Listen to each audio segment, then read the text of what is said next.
Royal Maundy, from Wikipedia, the free encyclopedia. www.wikipedia.org. As read by Fearson. Royal Maundy is a religious service in the Church of England held on Maundy Thursday, the day before Good Friday. At the service, the British monarch or a royal official ceremonially distributes small silver coins known as Maundy money, legally the Queen's Monday money, as symbolic alms to elderly recipients. The coins are legal tender but do not circulate because of their silver content and numismatic value. A small sum of ordinary money is also given in lieu of gifts of clothing and food that the sovereign once bestowed on Monday recipients. The name Maundy and the ceremony itself derive from an instruction or mandatum of Jesus Christ at the Last Supper that his followers should love one another. In the Middle Ages, English monarchs washed the feet of beggars in imitation of Jesus and presented gifts and money to the poor. Over time, additional money was substituted for the clothing and other items that had once been distributed. Beginning in 1699, the monarch did not attend the service, sending an official in his place. The custom of washing the feet did not survive the 18th century. In 1931, Princess Mary Louise was at Royal Maundy and afterwards suggested that her cousin, King George V, make the distributions the following year, which he did, beginning a new royal custom. Traditionally, the service was held in or near London, in most years in the early 20th century at Westminster Abbey. Today, Queen Elizabeth II almost always attends. She has been absent only 4 times in her reign, and the service is held in a different church, usually a cathedral, every year. Recipients are once chosen for their poverty and were entitled to remain as Maundy recipients for life. Today, the new recipients are chosen every year for their service to the churches or communities, on the recommendation of clergymen of various Christian denominations. Generally, recipients live in the diocese where the service is held, although this was altered for 2011. Maundy money is struck in denominations of 1 penny, 2 pence, 3 pence, and 4 pence. Until the 18th century, the coins were from the circulating coinage, and it was not until the later half of the century that the 4 Maundy coins developed as distinct, non-circulating pieces. The obverse design of the coins features the reigning monarch. The reverse, with a crown numeral enclosed by a wreath, derives from a design first used during the reign of William and Mary, and which has been virtually unaltered since 1822. In almost all years, there are fewer than 2,000 complete sets of Maundy money. They are highly sought after by collectors. Origins: Early and Medieval History. The word Maundy derives from the command or mandatum by Christ of the Last Supper to love one another. The Gospel relates that on the eve of his crucifixion, Jesus Christ ate a meal with his disciples. After the meal, it is recorded that Jesus washed their feet and gave them the following mandatum or command, quote, "If I then, your Lord and Master, have washed your feet, ye also ought to wash one another's feet. For I have given you an example, that ye should do as I have done unto you." Unquote. Mandatum is the derivation of the word Maundy, and the Royal Maundy service evolved around Jesus' command to his disciples. By the 4th or 5th century, a ceremony had been developed following Holy Communion on Maundy Thursday, in which high church leaders washed the feet of the poor. The ceremony, known as the Pediluvium, was performed daily in some monasteries. In 992, Bishop Oswald of Worcestershire died during its performance. The first English monarch to be recorded as giving gifts of small silver coins to the poor is John, who in 1213 gave 13 pence to each of 13 poor men at a ceremony in Rochester. the number being symbolic of the 12 apostles together with either Jesus or an angel. John may have also given to the poor of Knaresborough, Yorkshire, in 1210. Few details of the 13th century Maundy survive. They are known to have existed from records which show the spending necessary for the gifts to the poor. The monarch was not alone in performing the rituals of the Maundy service. Henry III's children assisted him as part of their political and religious training. Henry's son, Edward I, was the first monarch to keep the Maundy only on or about Monday, Thursday. Before Edward, additional Mondays might be kept during the year. According to Virginia Cole in her study of royal children's role in the 13th century Maundy, the service had become a political purpose as well, as the very act of needing to humble himself by doing the Pendavium proclaimed the monarch's greatness. Attendance at a Maundy service became an obligation for all major European ruling houses.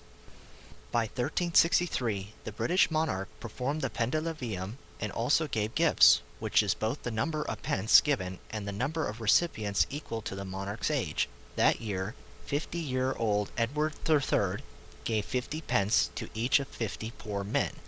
The ceremony was not always performed on Monday, Thursday.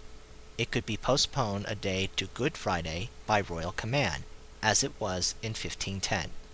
Nobles could hold their own Maundy distributions, as did Henry Percy, 5th Earl of Northumberland in early 16th century, according to a contemporary record. Quote, "My lord useth and accompanieth yearly upon the said Monday Thursday, when his lordship at my home give yearly as many purses of leather, with as many pennies as in every purse, to as many poor men as his lordship is years of age, and one for the year of my lord's age to come." Unquote. Although Mary I and Elizabeth I differed religiously, both performed elaborate Maundy ceremonies. Records from 1556 showed that Mary washed the feet of 41 poor women, reflecting her age, while ever on her knees, and gave them 41 pence each, as well as gifts of bread, fish, and clothing, donating her own gown to the woman said to be the poorest of all. In 1572, disliking the scenes as each woman tried to secure a piece of the royal gown, Elizabeth granted a sum of £1 to each recipient in lieu of the gown, giving it in a red purse. Contemporary writer William Lombardy noted that the money was substituted for the gown, quote, "to avoid trouble of the suit, which was a customile was made for that perfeminate." Unquote. In years in which plague was rife, the monarch did not attend, sending an official, usually the Lord High Almoner, to make distributions and perform the Pendavium. Although scented water was used to disguise any unpleasant odors from the poor, the feet were washed 3 times before the monarch performed the Pendavium, once by a menial and twice by court officials. In later years, sweet-smelling nosegays were used to disguise odors. The nosegays are still carried today. Post-Restoration. Charles I rarely attended the royal Maundy service. Author Brian Robinson, who traced the development of royal Maundy, suggests that after the Restoration, his son, Charles II, attempted to gain popularity by assiduous attendance and distribution of money at the service. Charles II even attended during the plague years of 1661 and 1663. His brother and successor, James II, performed the ceremony as well, although there is a record of William III doing so in 1698. Most sources state that James was the last to wash the feet of the poor himself, in 1685.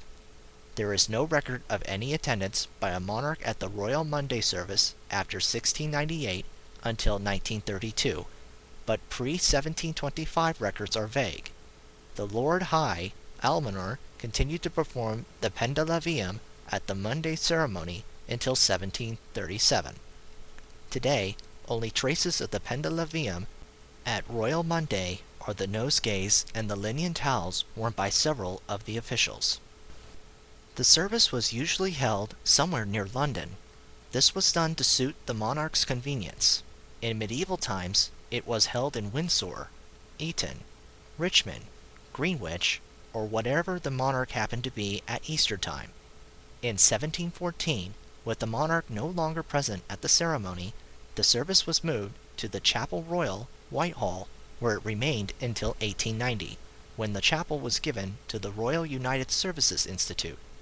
After 1890, by the order of Queen Victoria, it was moved to Westminster Abbey, though in years when there was a coronation and the abbey was closed for preparations, the service was held at St. Paul's Cathedral. From 1954 to 1970, it was held in even number years at Westminster and in odd number years at provincial cathedrals, since it has, in most years, been held outside London. When the service was confined to London, recipients were customarily householders who had met their financial obligations to society but had since fallen on hard times. The number of recipients continued to track the monarch's age until the joint reign of William and Mary. The recipients were of the same sex as the monarch. During that reign, each of the monarchs made gifts to the poor people of their sex, but after the death of Mary, only men received gifts from King William. Beginning with the reign of George I, both men and women have received gifts, each sex in a number corresponding to the monarch's age, each recipient receiving that number of pence.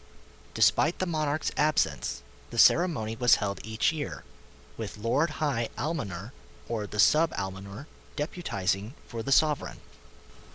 The gift of clothing was eliminated for women beginning in 1724, as the recipients immediately tried on the gifts and exchanged ill-fitting ones with each other, a practice thought unseemly in a church. The women were instead given 35 shillings. For men, the clothing gift was replaced by woolen cloth of that year. Men continued to be given cloth until 1883, when royal officials realized that many of the recipients were too poor to have the cloth made into garments and were instead selling it. Men were given 45 shillings in lieu of cloth. An amount increased in 1973 to £3 for both men and women. There is a record of the 1802 Royal Monday. It notes that the recipients were given 4 pounds of beef and 4 three-penny loaves. After the 1837 Monday, King William IV ordered that as the recipients were selling the food gift for less than its full value, they were to be given 30 shillings in food, which was sometimes sold by the recipients as little as 5 shillings. It was to be replaced by a money gift of 30 shillings. This amount is still given. The same year, a report of the Civil List, written for the House of Commons, proposed eliminating the Royal Monday, considering that the sum distributed annually as alms and charity is applied in a manner suited rather to ancient than modern times and is attended with some expense. It may not be inexpedient to consider whether the purpose of the royal benevolence might not be more fully attained if some other and better mode of distribution were adopted. King William's death at the age of 71 that year, and the accession of 18-year-old Queen Victoria, resulted in a dramatic drop in the number of Monday recipients, as at that time a Monday recipient continued in that status for life. The surplus recipients were placed on waiting lists and given royal charity through other means. One vacancy occurred a week before the 1838 Monday, when Monday recipient Elizabeth Love died at the age of 110. In 1843, the Illustrated London News described a Monday ceremony. On the day alluded to the certain number of poor men and women of each of the exact number of our sovereign's age attended the divine worship in the Royal Chapel, Whitehall, in the morning and afternoon. Bread, meat, and fish is distributed to them in large wooden bowls, and a procession formed of the Royal Almoner or Sub-Almoner with other officers who are decorated with white scarfs and sashes, and each carrying a bouquet of flowers. One of the officers supports a large gold dish or salver, on which is placed a small red and white leather bags, the red containing a sovereign, the white containing the pieces, teamed Monday Money. One of each of these bags is given to the person selected to receive the royal bounty. They have likewise given to them cloth, linen, shoes, etc., as well as small maple cup, out of which previous to the termination of the ceremony they drink the queen's health. These small pieces are, by the order of the government, declared current coins of the realm. Therefore, no one dare refuse to take them if offered in payment. Still, they are not in reality intended for that purpose. The drinking of the monarch's health, which is believed to have originated with the custom of the loving cup, was abolished in the 19th century, although the exact date is uncertain. In the early 20th century, members of the royal family sometimes attended the Royal Monday service. Queen Alexandria twice was present. Most Royal Monday ceremonies in the first part of the century were attended by Princess Helena or by her daughter, Princess Mary Louise. In 1931, Mary Louise was present at the Royal Monday and suggested after the service that her cousin, King George V, make the distributions the following year. King George did so in 1932, the only time he was at the service during his reign. In 1936, the year of the King George's death, the new king, Edward VIII, made the distribution. George VI, who succeeded King Edward on his abdication late in 1936, did not attend until 1940, and then not again until 1944, his place being taken in most years by the Lord High Almoner, Cosmo Gordon Lang, Archbishop of Canterbury. Queen Elizabeth II has been present for all but 4 Royal Monday services of her long reign. She was absent twice following childbirth, and twice because she was visiting other parts of the Commonwealth. She first attended Royal Monday as Princess Elizabeth of York in 1935. Until 1956, a recipient once chosen for the Monday service had the right to continue to be a recipient for life. In 1957, with the service leaving London for the first time in over 2 centuries, this became impractical, and it was decided that, in future years, recipients would attend only once. To honor the promise to the surviving lifetime appointees, they were given the opportunity to attend whenever the service was held in London, and were sent the equivalent sum by post in years when it was not.